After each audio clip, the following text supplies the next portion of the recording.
अधिक जानकारी हेतु संपर्क करें जियोटेक वास्तु सॉल्यूशन एवं रिसर्च सेंटर 11/8 मीरापत धेनु मार्केट इंदौर मध्य प्रदेश। वास्तु विजिट हेतु कॉल करें 08103877792 09826909074। फी सलाह हेतु कॉल करें 08982339085। पुस्तक एवं सामग्री हेतु संपर्क करें 08103877792।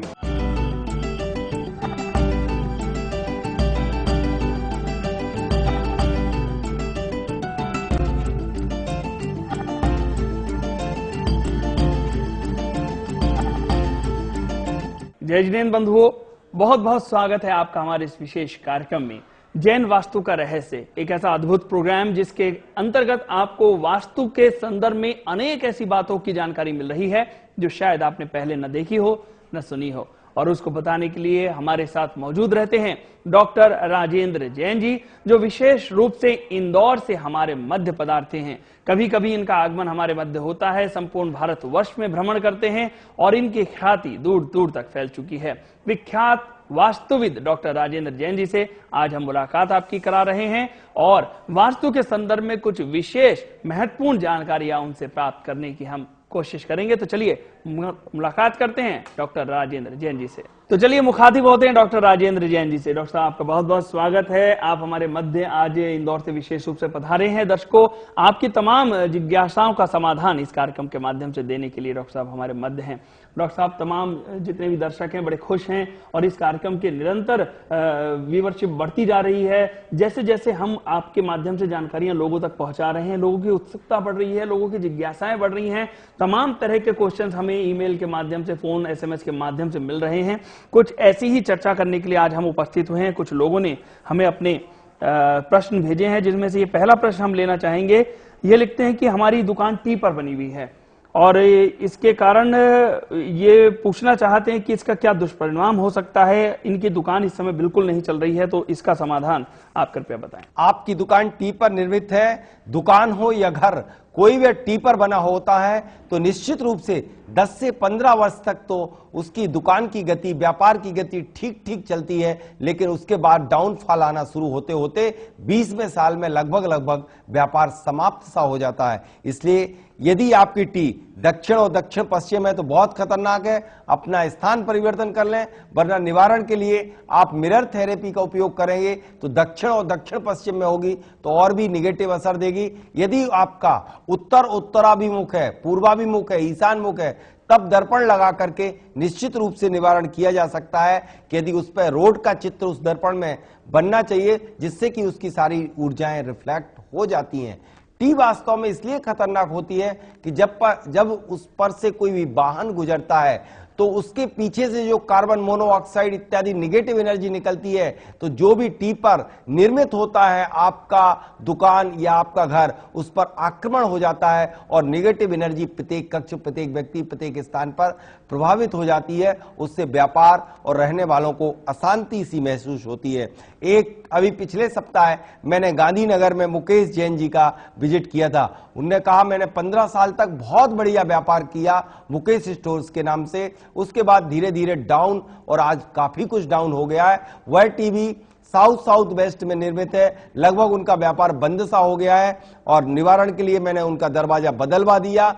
अब देखते हैं व्यापार की गति पुनः जीवित हो सकती है। इसलिए दर्शकों याद रखो, टी पर कोई टी यदि बड़े बड़े मार्ग की हो, जिस पे आवागमन बहुत ज्यादा चलता हो, वह टी काफी खतरनाक होती है। जिस टी पर आवागमन लगभग शून्य सा हो और उत्तर पूरब की टी हो तो वह खतरनाक नहीं होती है। ऐसी टी पर फिर भी निवास किया जा सकता है, लेकिन साउथ वेस्ट की टी और जिस पर राजमार्ग हो और भी छोटा मार्ग हो जिससे सारे नित्य आवागमन के वाहन निकलते हो, ऐसी टी पर ना कोई भूखंड का निर्माण करें, ना कोई फैक्ट्री डालें और ना कोई छोटा व्यापार करें। दर्शकों, मुकेश जी की समस्या का निवारण किया हमारे डॉक्टर साहब ने। इसके अलावा हमारे पास एक और पत्र आया है। डॉक्टर साहब ये कहते हैं हमारी दुकान पहले बहुत चलती थी, साड़ी की दुकान है, दक्षिण मुखी है, कृपया बताएं कर्ज बहुत बढ़ गया है, उधारी लोग देते नहीं, और दुकान में इन्होंने विशेष रूप से ये बात उल्लेख की है कि दुकान में दर्पण चारों तरफ लगे हैं। तो आइए इस का आंसर भी डॉक्टर साहब से ले लेते हैं। डॉक्टर साहब, आपकी दुकान दक्षिण मुखी है, साड़ी की दुकान है, पहले बहुत चलती थी। यह बात सत्य है कि जो भी दक्षिण मुखी दुकान होती है, यदि आप महिला सौंदर्य प्रसाधन या साड़ी का काम करते हैं, दक्षिण मुखी दुकान आपके लिए अलाउ है, यह कार्य करना चाहिए। इसलिए आपकी तरक्की होती रही और आपकी दुकान पहले ज्यादा चलती रही। लेकिन जैसे ही आपने बहुत बढ़िया बात लिखी कि जब से आपने चारों तरफ दीवालों पर दर्पण लगाए, तब से आपका ग्राफ गिरना शुरू हो गया होगा। क्योंकि दर्पण जब दक्षिण और नैऋत्य, दक्षिण पश्चिम या पश्चिम में लगाए जाते हैं तो उन दीवालों पर, उन स्थानों पर गड्ढा बन जाता है, गहराई बन जाती है, और निश्चित रूप से वहां पर जब दक्षिण पश्चिम गड्ढा हो जाएगा तो दुकान और कारोबार गड्ढे में ही चला जाता है। इसलिए दक्षिण और नैऋत्य और पश्चिम यानी कि दक्षिण पश्चिम के सारे दर्पण आप निकाल दीजिए, आपकी दुकान पुनः गति पकड़ जाएगी। उत्तर और पूरब की दीवार पर ही बस दर्पण लगाएं, क्योंकि उत्तर और पूरब और उत्तर पूरब ईशान कोण पर दर्पण लगाना इसलिए चाहिए क्योंकि उन दिशाओं पे जहां पर जिस दीवार पर दर्पण लगता है, दर्पण के पीछे एक गड्ढा सा बन जाता है, और गड्ढा सिर्फ इन्हीं दिशाओं पर होना चाहिए जिससे कि व्यापार काफी गति पकड़ता है। लेकिन ध्यान रखें कि अष्ट मंगलों में एक मंगल है दर्पण। इस मंगल को यदि आप अमंगल कर दोगे, आप लैट्रिन बाथरूम में लगा दोगे, तो वह सारी ऊर्जाओं को रिफ्लेक्ट करेगा और वह मंगल को अमंगलिक कर देगा। दर्पण कभी भी घर में टूटा, चटका, दरार पड़ा, धुंधला नहीं रखना चाहिए, वरना उस घर में अशांति रहती है, मांगलिक कार्यों में विलंब होता है, शादी जैसा मांगलिक कार्य भी विलंब हो जाता है। इसलिए जिन लोगों के घर में मांगलिक कार्य यानी कि शादी संपन्न नहीं हो पा रही है, वो अपने घर में छानबीन करें, कहीं उनके घर में दर्पण धुंधला तो नहीं है, चटका तो नहीं है, दरार पड़ा तो नहीं है। दूसरी बात, जब फ्लोर लगाने में भी आप गलती करते हैं। जब फ्लोरिंग करते हैं तो चमकीला पत्थर लगाते हैं जिसमें प्रतिबिंब बन रहा हो। उस प्रतिबिंब बनने वाले टाइल्स के लिए नैऋत्य कोण पर यानी दक्षिण पश्चिम के कॉर्नर पर, दक्षिण में पश्चिम में कदापि ना लगाएं, वरना उसमें भी जमीन पर गड्ढा हो जाएगा, मिरर इमेज बनेगी, जो कि आपके व्यापार की गति को तत्काल प्रभावित कर देगा। तो दर्शकों, आपने सुना कि किस प्रकार से दुकान में ज्यादा दर्पण होने से नुकसान भी हो सकता है। तो इस बात का विशेष ध्यान रखें कि दुकानों में अगर दर्पण लगाने हैं तो किस दिशा में और किस प्रकार से लगाने हैं, इसके लिए आप किसी से मंत्रणा जरूर कर लें। डॉक्टर साहब, हमारे पास ये अगला पत्र आया है। ये लिखते हैं, मैं फ्लोर मिल डालना चाहता हूं, मैं अपना मैप भेज रहा हूं, कृपया मैप में बताएं कि कहां पर क्या होना चाहिए। आप फ्लोर मिल डालना चाहते हैं। फ्लोर मिल का कार्य बृहस्पति का कार्य है। बृहस्पति के लिए आपका मुख्य दरवाजा, सांस लेने का, व्यापार का स्थान ईशान कोण होना चाहिए। आपने छोटा सा मैप भेजा है।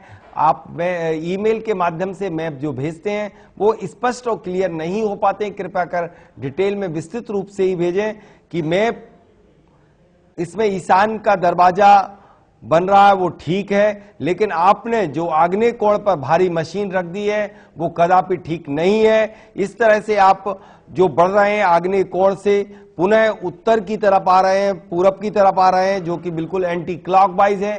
यदि आपका अपना व्यापार का अरेंजमेंट, ओरिएंटेशन घड़ी के विपरीत दिशा में होता है तो निश्चित रूप से आपकी फैक्ट्री में, आपकी मशीनरी में टूट फूट बहुधा बनी रहेगी। इसलिए आप इसे एंटी क्लॉकवाइज नहीं, क्लॉकवाइज जमाएं। आप प्रारंभ यहां से ना करें, आप दक्षिण या आग्नेय कोण से छोटी सी मशीन आग्नेय का सारा स्थल रखें, इसके बाद भारी मशीन दक्षिण में रखें। सबसे भारी मशीन हॉपर सबसे ऊंचा जो होता है वो नैऋत्य कोण पे करें। नैऋत्य कोण से बढ़ता हुआ पश्चिम की ओर लाते हुए आप फिनिश गुड के लिए वायव्य कोण पर लाएं, और वायव्य कोण पर यानी उत्तर पश्चिम में फिनिश गुड स्टोर करके रखें और पुनः लोड करें। जो माल निकालें वो ईशान कोण से निकाल देंगे तो व्यापार बहुत बढ़िया चलेगा। सबसे महत्वपूर्ण बात मैं दर्शकों यह बताना चाहता हूं कि कभी भी कोई वास्तु मैप के माध्यम से, कागज के माध्यम से नहीं होती। पिछले एपिसोड में भी मैंने बताया था कि जब तक हो सकता है यह ओरिएंटेशन भी मैं बता दूं तब भी व्यापार गति ना पकड़ सके, क्योंकि व्यापार में सबसे महत्वपूर्ण होता है उस स्थान की टोपोग्राफी प्लस एनर्जी, यानी कि उसमें ढलान किस तरफ है। इस मैप में ये कदापि मेंशन नहीं है कि आपकी ऊर्जाओं का फ्लो कहां जा रहा है। यदि नैऋत्य कोण पर जाएगा तो व्यापार थोड़े दिन बाद बंद हो जाएगा।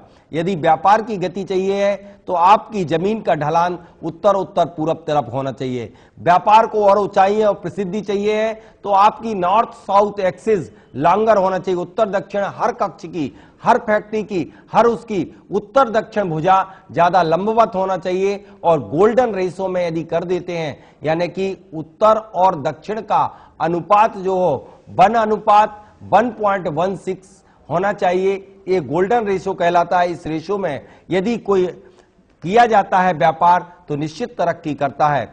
इसके बाद सबसे खास बात यह भी है कि अब भूमि में एनर्जी है कि नहीं, भूमि शापित बाधित या निगेटिव होती है तो व्यापार गति नहीं पकड़ पाता है। व्यापार को एनर्जेटिक करने के लिए आप किसी श्रेष्ठ वास्तुविद से अपनी भूमि का एनर्जी लेवल अवश्य चेक कराएं, तब व्यापार का कार्य शुभारंभ करें। सेकंड बात यह कि आप यह भी देख लें कि आपके लिए फ्लोर का कार्य सूट हो रहा है कि नहीं। कभी कभी ऐसा भी होता है कि जो व्यक्ति के लिए अपनी राशि उसका कर्मेश अलाउ नहीं करता है, फिर भी हम वह व्यापार करते हैं। यदि व्यापार आपको सूट जो होता है वही व्यापार शुभारंभ करें तो निश्चित रूप से आप व्यापार में काफी तरक्की कर सकेंगे। तो दर्शकों, आपको बहुत सी जानकारियां मिल रही हैं, आपकी जितनी भी समस्याएं हैं उनका निराकरण डॉक्टर साहब कर रहे हैं। एक और प्रश्न हमारे पास आया है, इसके संदर्भ में भी डॉक्टर साहब से पूछ लेते हैं। ये लिखते हैं कि हमारे यहाँ पर हम लोग मेहनत बहुत करते हैं लेकिन किसी भी प्रकार से हमारी व्यापार वृद्धि नहीं हो रही है, हमारा कर्ज भी बढ़ता जा रहा है, इसका क्या उपाय हो सकता है? डॉक्टर साहब ये जानना चाहते हैं। आप व्यापार में बहुत मेहनत करते हैं, बहुत परिश्रम करते हैं, फिर भी आपके लिए आपकी व्यापार वृद्धि नहीं हो पा रही, व्यापार नहीं चल रहा, लगभग ठप्प सा हो गया, कर्ज बढ़ता चला जा रहा है। देखिए, आप बहुत धर्म करते हैं, सब कुछ करते हैं, फिर भी अंतराय आते हैं, यानी आपके लिए अंतराय लाभ विरोधी कर्म आपके आड़े आ रहा है। निश्चित रूप से आपने पिछले जन्म में दान पुण्य नहीं किया था, इसलिए अंतराय लाभ विरोधी कर्म आपको आड़े। जब इस कर्म को काटने के लिए आपको निश्चित रूप से प्रभु की भक्ति करना होगी। बिना प्रभु की भक्ति के कभी भी कर्म नहीं कर सकते। आपने लिखा है कि मैं बहुत पूजा पाठ करता हूं। पूजा पाठ जितनी ज्यादा करेंगे तो आप घबराइए मत, आपको फिर भी कर्म आएंगे। जिन कर्मों की निजरा, कई लोग बोलते हैं कि साहब जब से मैंने पूजा अभिषेक, आपने बोला था मैंने शांति धारा करना शुरू की, अभिषेक करना प्रारंभ कर दिया और स्वाध्याय करना शुरू कर दिया, गाय का घी का दीपक जलाना शुरू कर दिया, तब से और दिक्कतें आना शुरू हो गई हैं। क्या वास्तव में मैं बंद कर दूं? नहीं। जैसे कि जब कोई व्यक्ति मुनि बनता है, श्रावक मुनि बनता है, मुनि दीक्षा लेता है, उसके लिए अंतराय आना प्रारंभ हो जाते हैं, तो वह यह सोचे कि मैं पाप कर रहा हूं, मैंने बहुत बड़ा पाप किया जो मुनि दीक्षा ली। नहीं, बल्कि जिन कर्मों की निजरा 5 वर्षों में, 50 वर्षों में होना चाहिए थी, वो 5 दिवस 5 महीने में प्रारंभ हो जाती है। जो आपके अंतराय लाभ विरोधी कर्म लंबे समय में कटना थे, जैसे ही आप धर्म करना प्रारंभ करते हो, वो 60 टाइम में कटना प्रारंभ हो जाते हैं। आप उन समय में बहुत प्रसन्न रहें जब आपके लिए ऐसी अवस्था आए जब व्यापार नहीं चल रहा हो। प्रभु की भक्ति के अलावा कोई भी कहीं अन्यत्र भ्रमण ना करें, मिथ्यात्व में ना पहुंचे, सिर्फ और सिर्फ केवल प्रभु की आराधना भक्ति करें। कर्मों की निजरा समय एक सा नहीं रहेगा, कर्मों की निजरा हो जाएगी और आपका व्यापार बहुत शीघ्रता से तरक्की करने लग जाएगा। दूसरी बात है कि कर्ज आपका बढ़ता जा रहा है। कर्ज यदि आपका बड़ा है, उधारी आपकी नहीं आती है, तो आप कुछ ना करें, आप सिर्फ उपसंहरण स्तोत्र प्रतिदिन सुबह शाम पढ़ें और एक मुट्ठी सुबह खड़ा उड़द और खड़ी काली तिल लेकर के प्रतिदिन अपनी छत पर डाल दें। पक्षी जैसे ही जितनी तेज गति से खाएंगे, उससे ही तेज गति से आपकी बकाया उधारी और कर्ज आपका खत्म हो जाएगा। कर्ज चुकाने के लिए आप मंगलवार के दिवस निश्चित रूप से नियम से जिसका भी पैसा लिया है उसमें से भले 1 रुपया दें, लेकिन मंगलवार के दिन आप कर्ज को देना प्रारंभ करिए, आप कर्ज से मुक्ति पा लेंगे। डॉक्टर साहब, बहुत अच्छी बात है आप बता रहे हैं हमारे दर्शकों के लिए। और चलते चलते, क्योंकि समय का अभाव है, लगभग समय खत्म हो चुका है, लेकिन जाते जाते एक हम टिप्स आपसे जानना चाहेंगे हमारे दर्शकों के लिए कि धन प्राप्ति का कुछ छोटा सा उपाय बताएं। देखिए, धन प्राप्ति का छोटा सा उपाय बता देता हूं मैं आपके लिए कि धन यदि आपके बरकत नहीं हो पा रही है और बरकत के लिए जितना धन है उसी की बरकत यदि प्रारंभ हो गई तो धन की वृद्धि होगी। उसके लिए मैं बार बार बताता हूं, पुनः वह रिपीट कर रहा हूं कि श्वेतार्क रवि पुष्यार्क योग में आप विधि विधान पूर्वक 1 दिवस पूर्व जाकर के और उस जड़ को लेकर के आएं और उसे अपने सुखा करके अभिमंत्रित करके अपने गले में स्थापित करें तो निश्चित रूप से धन की वृद्धि होती चली जाएगी। दूसरी बात, आप अपने प्रतिष्ठान या अपने घर में साफ सफाई अवश्य रखें। देखिए, मैं एक छोटा सा एक स्टेट का उदाहरण देना चाहूंगा। गुजरात में इतना अर्थ क्यों है? उसका मुख्य कारण यह है कि आप गुजराती भाई जिनके भी घर में जाएंगे सबसे ज्यादा साफ सफाई मिलेगी। उसका सीधा रिलेशन है कि जिनके घर में साफ सफाई होगी उन घरों में जीवों की हिंसा बहुत कम होगी। जहां हिंसा होती है वहां नकारात्मक ऊर्जा क्रिएट होती है। विज्ञान भी आज यहां पर खोज कर चुकी है। इसलिए जितना भी ज्यादा आप घर को साफ सुथरा रखेंगे उतने जीवों की उत्पत्ति नहीं हो सकेगी, समूर्छन जीव भी उत्पन्न कम होंगे और जिससे कि आपके लिए नेगेटिव एनर्जी, सकारात्मक एनर्जी उस पर बनी रहेगी और नेगेटिव एनर्जी नहीं आ सकेगी। धन की वृद्धि होगी। आप अपनी तिजोरी को वायव्य कोण पर ना रख करके आप अपनी तिजोरी दक्षिण या दक्षिण पश्चिम के एग्जैक्ट कॉर्नर से थोड़ा हटके उत्तराभिमुख करके रखें और उस तिजोरी में जमीन पर रेड कलर का रंग पोत दें और दीवालों पर पीला लगा दें और चारों तरफ उसके दर्पण लगा दें। दर्पण जैसे ही लगाएंगे तो जो अर्थ जितना पैसा रखा होगा वह मल्टीप्लाई होगा और अर्थ की वृद्धि होती चली जाएगी। तो चलिए आज के कार्यक्रम को यहीं संपन्न करते हैं और अगले अंक में डॉक्टर साहब से कुछ और विशेष जानकारियां लेने का प्रयास करेंगे। आप हमारे साथ जुड़े जैन वास्तु रहस्य में। आपका बहुत बहुत धन्यवाद। कल पुनः उपस्थित होंगे। जय जिनेंद्र।